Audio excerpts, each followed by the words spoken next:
So next one, we've got an update on one of your favorite topics, hydrogen and room temperature storage. What's happening here? Yeah, finally. So we talked about this before, but so there's this California startup called H2MOF, and what they've developed is an innovative technology to store hydrogen at room temperature without requiring high pressure or really cold temperatures or cryogenic cooling. So this company was founded by two scientists, including a Nobel laureate, and they're using AI and computer models to accelerate research on compressing hydrogen into a small volume for compact storage. So effective hydrogen storage is, you and I both have talked about this. It's one of the major challenges for enabling wider use of hydrogen as a green fuel. And US and other countries, even Canada. There was a webinar that I attended last week, 2 weeks ago, on hydrogen. They're investing billions into hydrogen R&D to support expanding capacity. But H2MOF, what they're aiming to do is launching a hydrogen storage technology in the next couple of years, which could be a game changer for transportation and industrial hydrogen applications. So the thing is the current main methods for storing hydrogen is either as a compressed gas or liquid. And so there's challenges and inefficiencies with these approaches. So H2MOF is using a metal organic framework, or MOF, which are porous structures that can absorb and store hydrogen at room temperature and pressure. So if successful, it could enable hydrogen fuel cell vehicles with longer ranges. Because right now, and we talked about this before, but for those of you that missed it, there are hydrogen cars out there.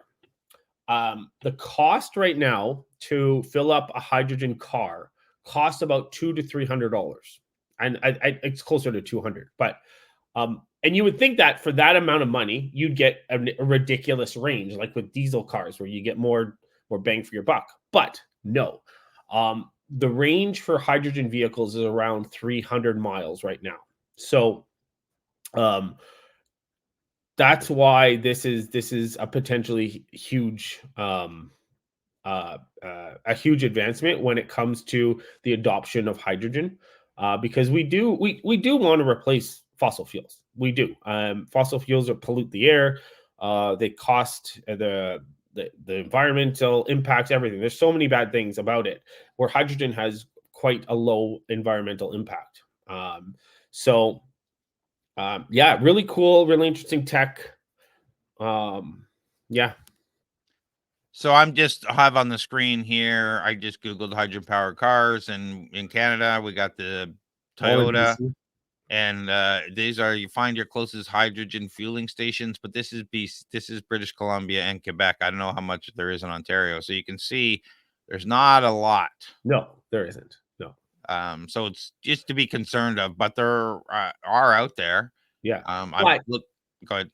The other thing to take into consideration, and this is a step backward, but a lot of the big oil companies removed a lot of the hydrogen fueling pumps that they had, I think, in the US. Yeah, they're like, look at here. Our tanks are designed not to leak. Our multi-patented carbon fiber wrap polymer lined hydrogen tanks are designed in a 3-layer structure to absorb 5 times the crash energy of steel, because, if that busts open, you're dead. Yeah, exactly. Yeah, it's a big boom. Think about it's not H-bomb style, but yeah, we're talking like H-bomb stands for hydrogen bomb. So hydrogen is used in bombs, and yeah, it's much more highly combustible as far as the way that it's stored than gasoline. But that's obviously they've got stronger tanks for that, though. Yeah, as we're talking, I'm just trying to see what the range is on a per tank, as you were saying, for this particular vehicle. Just to, what is that? Is that the Toyota? This is, yeah, the Toyota. Yeah, I think they were using the Toyota in an example, and this cost was US. I think it was 200 and something US for it, and the range was 300 miles. Does it say it anywhere? As I'm looking for it as we're talking, I'll keep colors, galaxy. A lot of these, the things you're looking for, they want to hide from you a lot of times. Yeah, I know. So yeah, let's just talk about this and why it's a big advancement, right? Of course. So higher energy store, like if they are able to successfully develop this, you get higher hydrogen storage density. So storing more hydrogen in a smaller, lighter weight package, which is critical. Which is critical for transportation applications. So these new materials and approaches that they're developing aim for densities 2 to 5 times higher than compressed H2 tanks. The other thing, and we kind of just touched on it briefly, is low pressure storage. So this new method allows hydrogen storage near ambient pressures, which improves safety, lowers energy needs for compression. And just to kind of put that into perspective, these tanks often use very high pressures that are over 700 bar. So again, in talking about room temperature storage, ammonia and some solid materials can absorb and store hydrogen at normal temperatures, which is going to help. So that eliminates the extremely cold temps that are usually needed around negative 253 degrees Celsius. So lower energy for storage, improved transportation, cost reduction, all of this stuff is helping to move this forward. One of the big problems in hydrogen has always been, I don't want to call it leaks because it's not leak, but I'm going to say seepage that most pipes and whatnot can't, like water condenses on the outside and we lose it. Are they getting better at containing it, which is part of the reason why you need to do it at a such a cold temperature? Yeah, exactly. So this room storage solution solves that leakage issue. It must, because not only that, it's lower pressure, right? So lower pressure means lower pressure inside the tank, which means lower pressure pushing outwards. So does this type of technology get us to hydrogen pipelines? I'm not sure.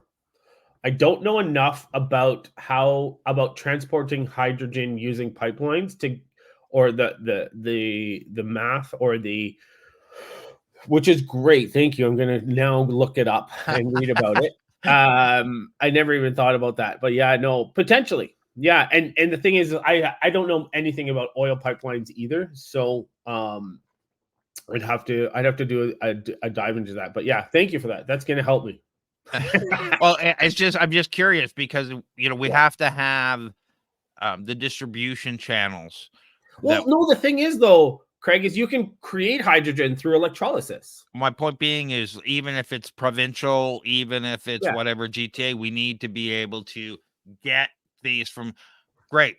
Are you going to say we in Nunavut we're bringing trucks of these cylinders in, or we got a pipeline to send it out there? We got our own yeah. facility out there processing. Like, we're in Canada, we're big country. So how do we get this stuff? And So, yeah, and when you're talking about getting it from green hydrogen, which is they're investing a lot of money in mhm, Africa to yeah, with these wind farms and solars to build it and then ship it out. If yeah. there is potential for pipeline, they want to do that. Oh, for sure. Where I think the future of hydrogen lies is it's in two technologies. It's the storage and the creation of it. So I think there's going to be less pipeline delivery and more localized production. That is just me though. That's what I think. But we have to and this comes on the heels of our last podcast about the SSH2 steel, the stainless steel to help to create that When the uh, cost gets low enough, hydrogen. we're Yeah, gonna and the solar power gets good enough. I was talking to somebody out there. My vision is that we would all generally have the tiles on a roof that just look like tiles that are solar panels that yeah, power stuff, and that we have a hydrogen creator in our home that takes the excess power and does the electrolysis that fills our tanks overnight, kind of thing, yeah. to keep stuff going. 647-kilometer range, zero emission, 182 horsepower for this vehicle. Cool. Yeah, Yeah, so but uh, we did talk about some other engines that actually produce much more horsepower. So absolutely. We were just talking about this one. yeah, We're we have it on the screen and yeah, giving people an idea of what we're talking about.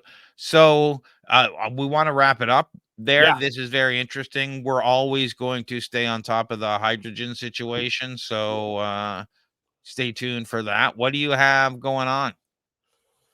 So next week, I don't know if I'm gonna get to it, but Danielle is actually she's the one who's putting this on. There's something at the DMZ for women. If I can, as I'm talking, I'll bring it up quickly.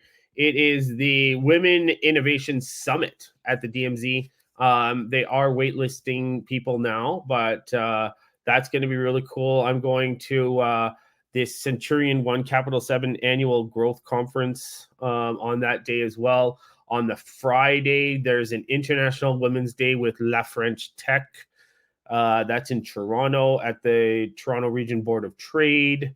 And I am just for those of you listening who are looking to expand outside of Canada, Can Export has opened as of February 29th, the very last day that they promised that they would open. If you're looking to expand outside of Canada, you want to go to trade shows, you've got at least $100,000 in declared revenue with CRA. You can get up to 50% of your costs covered up to $50,000. Fantastic. Check out all the stuff we got going on at torontostarts.com for everything. It's usually a few days behind, but just because it's only me doing stuff, but most of our stuff gets up there. We do a lot of different shows, blog posts, in-person events. If you're struggling in your business, I help startups and small businesses get unstuck. Go to startupcoach.ca, book a call, and we'll chat about how I could help you. We talked earlier on about Startup Drinks TO, our Startup Drinks event. Our next one is March 27th. It's a CIX after party. So if you're going to CIX, definitely come to our after party. Check out startupdrinksto.com. The tickets will be up there probably by the time you're seeing this. So Perfect. Thanks, everyone, and we'll talk to you all soon. Have a great weekend. Take care. Bye, guys.